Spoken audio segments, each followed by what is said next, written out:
নওগাঁর ত্রয়োদশ জাতীয় সংসদ নির্বাচনকে ঘিরে ব্যাপক উৎসাহ উদ্দীপনা বিরাজ করছে। প্রার্থীদের নিয়ে চলছে ভোটারদের বিশ্লেষণ। শুধু ভোটেই সীমাবদ্ধ না থেকে জেলার উন্নয়নে গুরুত্ব দেয়া সহ বেকারত্ব দূরীকরণে উদ্যোক্তা বান্ধব হবে আগামী সরকার, এমনটাই প্রত্যাশা করেন এই জেলার নারীসহ সাধারণ ভোটাররা। নওগাঁ প্রতিনিধি এমআর রাজের পাঠানো তথ্যচিত্রে ডেস্ক রিপোর্ট। 11টি উপজেলা নিয়ে গঠিত উত্তরের সীমান্তবর্তী জেলা নওগাঁ। 6টি সংসদীয় আসনে মোট ভোটার 23,59,592 জন। ভোটের দিন যতই ঘনিয়ে আসছে, প্রার্থীরা ছুটছেন ভোটারদের দাঁড়ে দাঁড়ে। নানান প্রতিশ্রুতির মধ্য দিয়ে কাছে টানছেন ভোটারদের।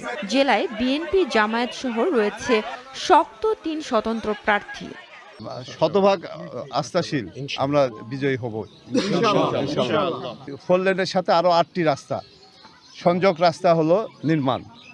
জনগণ চায় নতুন সমাজ, দুর্নীতি, সন্ত্রাস, চাঁদাবাজ মুক্ত সমাজ, এবং এই দুর্নীতি, সন্ত্রাস, চাঁদাবাজ মুক্ত সমাজের জন্য তারা জামাতের আর কোনো বিকল্প দেখছে না। আর জয়ের ব্যাপারে আমি যেটা মনে করি, আগের সকল রেকর্ড ভঙ্গ করে বিশাল ব্যবধানে ধানের শীষ বিজয়ী হবে।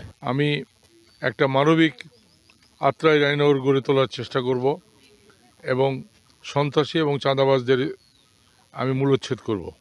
এলাকার আপামর জনসাধারণের দাবি নজিপুরের জেলা। আমি আমাদের দলের চেয়ারম্যান সাহেব তারেক রহমানকে বলেছি, উনি আমাকে আশ্বস্ত করেছেন ইনশাল্লাহ নওগাঁ নজিপুর জেলা হবে। প্রতিশ্রুতি আর আশার বাণী শুনে নয়, জবাবদিহিতামূলক রাষ্ট্র গঠনের সৎ, যোগ্য ও জনদরদী প্রার্থীকে বেছে নিতে চান তরুণ সমাজ। সকলের মাঝে ব্যাপক উৎসাহ উদ্দীপনা বিরাজ করছে। কিন্তু তারা কথা বলে কিন্তু কাজ করে না।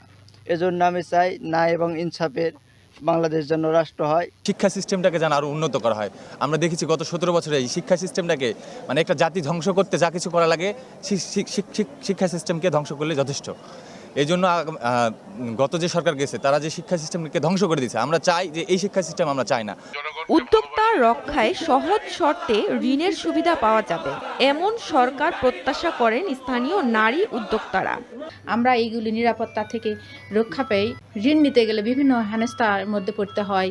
গ্র্যান্টার বা দেখা যায় যে জমির কাগজ, এইগুলো ছাড়া অল্প সুদে যেন আমরা ঋণ পেতে পারি, এরকম একটা সরকার আমরা চাই। আমাদের সমাজে বা পরিবেশে যেভাবে আমাদেরকে মেনটেন করতে পারবে এক কথায় যোগ্য প্রার্থী, সেই হিসাবে আমাদেরকে যেন গড়ে তুলে সেই প্রার্থী আমরা চাচ্ছি। জেলায় মোট 32 জন প্রার্থী ভোটের মাঠে প্রচার প্রচারণা চালাচ্ছেন। SATV news desk.